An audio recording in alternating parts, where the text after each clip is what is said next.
Welcome back to Reading Bear. Today, we will take a look at some new revenge stories. And if you enjoyed my content, please don't forget to subscribe to my channel and post some bear emojis in the comments. Let's go! First one is titled, "A guy stole my package and I got it back." So I live in a duplex in a nice neighborhood, but the people who live upstairs have some sketchy friends. So naturally I installed a doorbell cam as I like to order online frequently. Well, the other day, I received an early package that I was not expecting to get for another day or so. It was a really busy day in the house too, so I wasn't checking my phone for a couple of hours and I wasn't waiting on a delivery. Anyway, I checked my phone eventually and saw that I had a few doorbell cam notifications. I checked the footage and it showed the delivery guy dropping off a package, taking photo proof of delivery and walking away. He didn't knock or ring the doorbell. Saw that happen 2 hours before this point. I ran outside and the package wasn't there. I then checked the footage again and it shows that one of the upstairs neighbor's friend's dealer took the package and drove off with it. His car was parked in front of my door. So I have evidence of this happening. My boyfriend was angry about this, so he went upstairs to confront the neighbors and find out who he was. We reported it to the police with picture evidence since I couldn't send the video because they didn't accept video files on their website. I also pointed out who it was exactly. They called back the next morning to tell us that they couldn't read the license plate number, so this wasn't enough evidence to do anything about it. They offered to call him and ask, but for what? For him to just deny it? So that went nowhere. I also told them that I have actual video footage, but they brushed it off and made it sound like it was just a waste of their time. They didn't care. This is why people don't report packages getting stolen to police. It doesn't help anything, even if you have the evidence. So what did I do? I made a short video on how this guy stole my package, showed the evidence of my package being delivered, the email saying it was delivered at the time stamped on doorbell cam, and then the guy stealing the package. I posted his face and Facebook at the end of the video and posted the video in a couple of groups based on my city with over 11,000 people in them. It got a huge reaction, of course. People were angry that the police were useless in this situation and the fact that this guy is a porch pirate. Then I got a PM from a woman that knew him. She was upset, angry and shocked. She said that she reached out to him and showed him the post and gave him crap. I'm not sure who she was to him, sounded like family. She was sad that he wasn't doing so good again. She made him bring it back right away. So I got my package back within 2 hours of posting that video. I did take it down after I got it and thanked the girl. It's pretty sad that you gotta resort to social media instead of the police to get any help like this, quicker too. I had all of the evidence to back it up. When the guy showed up he looked shook. He really didn't wanna be blasted like that, and it sounds like he got in trouble with people around him. The neighbors upstairs probably did too, they had to hear it from my angry boyfriend. He's a big dude. The thief said he felt like a fool and was apologizing and all that, probably going home to get yelled at more. He has children too. It sounds like he is dealing with some stuff in his life, but it still doesn't give him the right to take other people's things. He got lucky with the police. I'm glad I got my package back though. Never thought I would see it again. After I deleted the post I was thinking maybe blasting him on social media like that and having his family and friends see his face like that would have been worse than the police. Because you can always deal with the police behind closed doors and not tell any family and friends who actually care about you, as you would feel like garbage for disappointing them or having to deal with them lecturing you. Especially if you're in a position where you hit rock bottom at one point, get help and support from people around you and they are watching you get better and then slipping again right in front of them. That's gotta be at least a little heavy. But then again, with the police, that petty theft would be on your record, which will cause trouble later down the road. Either way, I got my package back and I hope he gets some help or something. Anyway, I'm not sure if this would be considered revenge or what, because he was definitely humiliated and I got my package back. I hope you enjoyed reading. Next one is titled, "Want to Cheat? Better not leave the keys to your Porsche laying around." I was in a relationship with Dan for 9 years. He was a jazz piano musician and toured with some interesting people.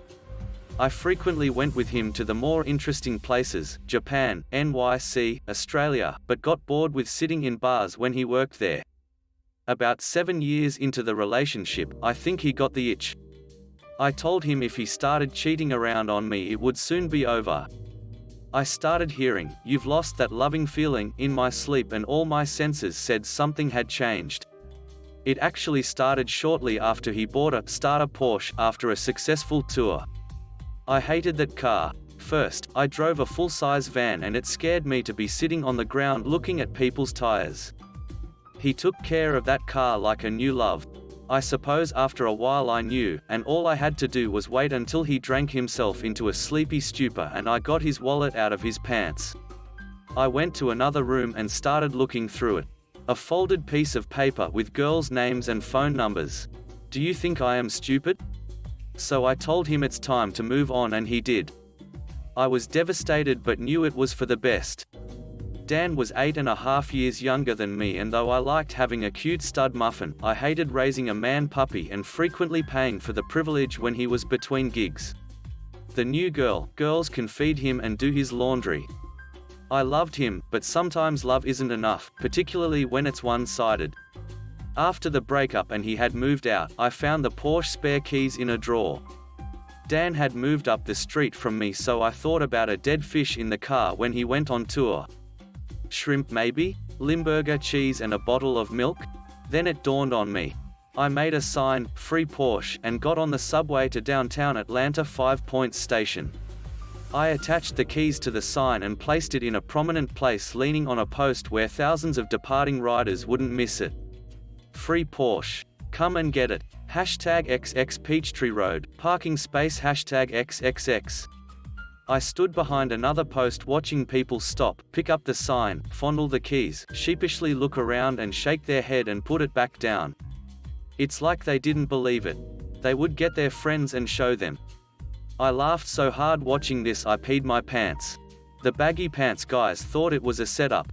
No takers out of hundreds of people while I was there. I got on the train and went home. Slept great and still laugh when I remember everyone who was too chicken to take the keys. Next one is titled, "An Adult Insulting Me, a Teenager, to My Face." Sick. Enjoy your wet clothes. I work as a host at a popular chain restaurant that was featured on an even more popular sitcom and memed to death on apps like Vine. My job generally consists of greeting and seating guests, bussing tables, rolling silverware, etc. Due to COVID, our policies have changed a bit. Instead of cleaning tables with a rag and some soapy water, we now use paper towels and peroxide. If you use too much of the peroxide when cleaning a table, it takes forever to dry, so most of us tend to use 2-3 squirts of the stuff. On to the story. It was a Saturday afternoon at about 4:45-ish and we were already busy. Our busy doesn't usually look busy, but we're really understaffed, so the amount of tables we seat at one time is limited. I have one clean table right now, all the others need to be cleaned off, and I haven't gotten a break in customers to go do that. These two women walk in and ask for a booth. Fine, I have a half booth half table, they can just sit on the same side, right? Apparently not. I take them to the table and they call me stupid to my face. They start storming off towards the doors, presumably to leave, passing by a few dirty booths on the way. They then stop in front of a very large booth meant to seat 6 people, also dirty. Of course this is the one they want. A booth that seats 6, piled high with dishes, on a Saturday evening with several big tops coming in later. Cool. Not like I can say no. I clean the booth and absolutely load it up with cleaning spray. I'm talking upwards of 10 squirts. The table and the seats are practically dripping by the time I'm done. By some miracle, the two women don't say anything about it. They sit down. I watch their faces change from arrogant satisfaction to disgust and discomfort. They ask me for some paper towels, which I give them, and proceed to clean their own booth. They don't stay very long after that, they get kicked out for spiking their own drinks. Next one is titled, "This boss wanted her employees to backstab each other, but they were smarter than her." Before I switched jobs, there was a lead sales position open at my work that would have meant higher sales goals, but also lots more money and better flexibility. There were only 2 people in my branch that qualified, myself and another guy we'll call Frank. Frank and I were, and still are, really good friends, to the point that he is like a little brother to me. Note to future managers of the world, watch what you say to your employees about other employees. Frank and I played it close, and nobody realized what good friends we actually were. For the exact reason to come. One day the regional supervisor shows up. Everyone groaned when we saw her pull into the parking lot because this woman is a fully loaded, 0% April, 4-door B with an itch. She comes in, makes her rounds to ensure we are all properly terrified of her presence, then calls me to the conference room. My name, as you know, there's a sales lead position open and you and Frank are the only qualified employees. I wanted to talk with you because I need to know if you're interested before we look for someone outside the company. What about Frank? Oh, I have no intention of even offering this job to Frank. I don't much care for him and he won't do well in the position. It's yours if you want it. I tell her I'll think about it, we chat about other unrelated work topics, and I leave. She follows me out the door and calls Frank into chat. They talk, she leaves. After she left, Frank and I stepped outside for a smoke break. The first thing he asks me, what did she have to say? Turned out, she told Frank the exact same thing she told me, word for word outside, switching names. Verbatim. Didn't even change up the script. I called her the next morning and turned down the position. When she asked why, I told her it was because I felt like the job would require me to do some douchey and backstabby things to my friends and that I just couldn't be that sort of person. She got the hint. Next one is titled, "The company that backstabbed not 1, but 2 employees, will regret it in the future." In February, a new maintenance tech was hired for my properties. He's a good guy, shows up early, gets everything done. I would frequently catch him skipping lunch to get more work done and tell him to go take his full hour. I'd go fetch him a burrito, or if he wasn't hungry, tell him to take a nap in his truck. He's got 3 kids and he's always on call for maintenance emergencies. He comes in one day and asks me to show him his timesheet, which I fill out and sign. I pull it out, worried I'd made some mistake. We compare it to his pay stub. He was underpaid by over 16 hours, in addition to 7 hours of overtime he never got anything for. This overtime had been pre-approved by corporate. I call corporate, he calls corporate, we all call everybody trying to get this fixed, and people just pass us off to the next guy and the next guy.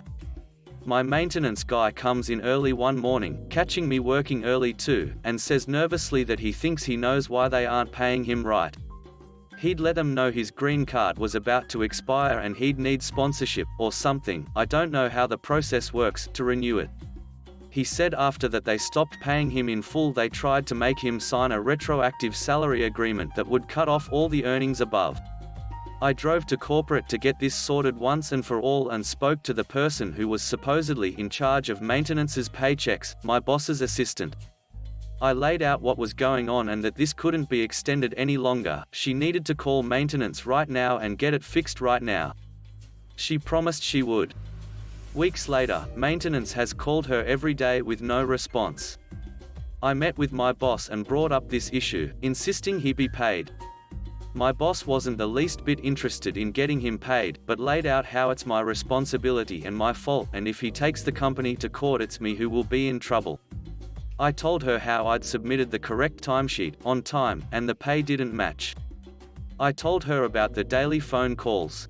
I called in her assistant, who entered, pale as snow, and stuttered that she'd never heard anything about it. My boss declined to pay the maintenance tech, stating it was my problem now. I have no ability to pay anyone, I'm not in charge of payroll, I don't even get petty cash. Apparently I was going to be used as their liability sink after they refused to pay an employee. That's when I quit. 2 days ago. They said for my final month's pay they're sending me a check for $6.67. Next one is titled, "Feel like being an egotistical snob every day of your life." Okay, I'll just send it. When I was younger, I got a really good job at a bank that required frequent reports to senior management. These reports would take weeks of calculating data, doing complex statistics while waiting on the creative team to make infographics that would go into our presentation. The executive assistant to one of the directors would constantly criticize the work.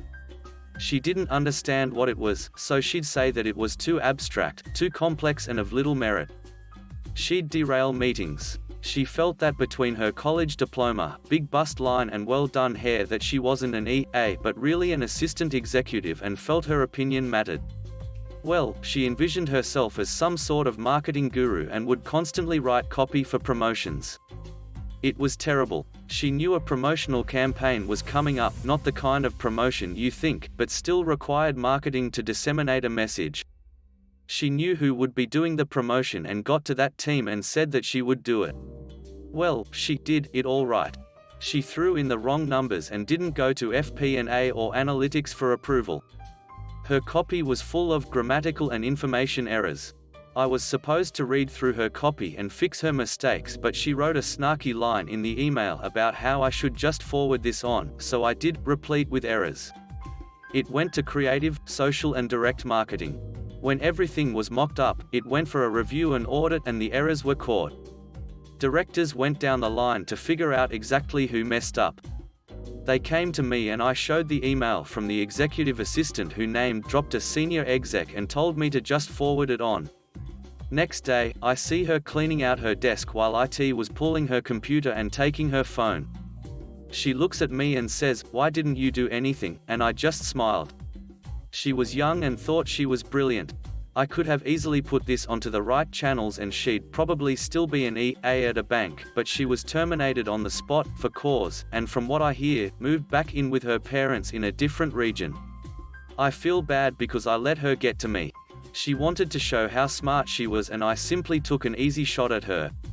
Next one is titled, "After watching an innocent get fired, he quit and watched the company crumble."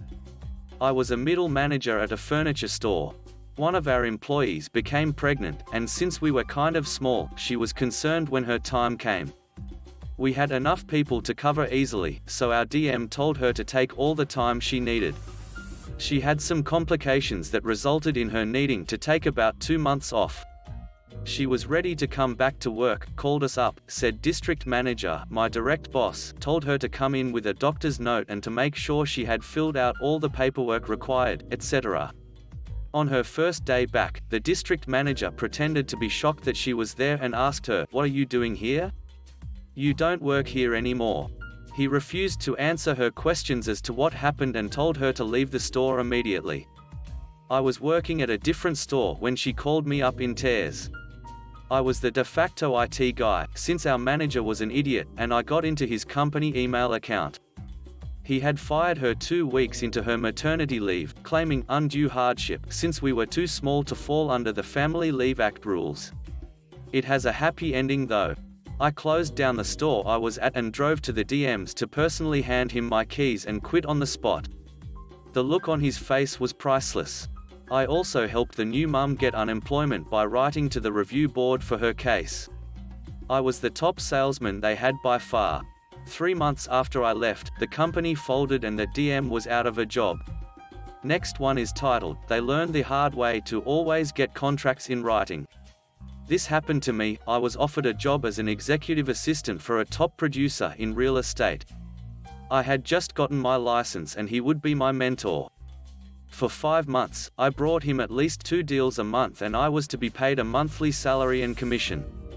We only had an oral contract at the time, my mistake, I was very new. The commission was based on the sales price and net profit. I was to get 25% of the commission and he would keep the rest.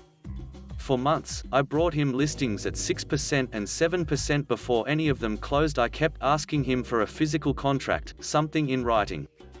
He would always have excuses, but finally, when he presented me with an actual contract, the terms were changed. Instead of getting 25% of the net commission, he changed it to 25% of the net up to 5%, meaning there was 2% completely untaxed by me that he got to keep. Some of our deals were double-ended, so this was a difference of thousands of dollars. I quit, but he still owes me money.